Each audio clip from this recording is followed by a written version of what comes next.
A lot of people to the beach, including scientists. Researchers with the U.S. Environmental Protection Agency have been out collecting water samples from the Great Lakes, and today, Lake Ontario was on their list. Waukesha Bailey joined them on their trip and tells us what they're doing with the data once they have it.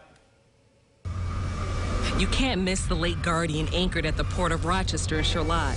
It's a floating laboratory. Aboard is lead marine technician Maxwell Morgan. His team is collecting water samples using a system called the Rosette.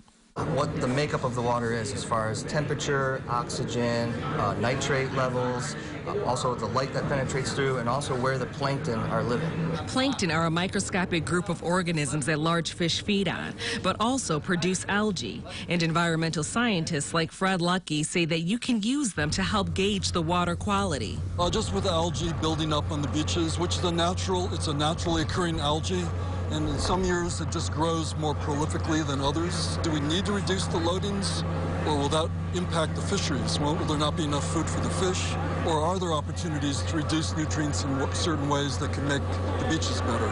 Morgan says a healthy lake means a healthy fishing population, which is great for our local economy. A very big part of local businesses on the lake that brings people in, the draw of fishing, the draw of catching and eating fish from the lake that you have and live on. Over the next 5 days, these scientists will be gathering water samples on Lake Ontario, but those results won't be in at least for another year.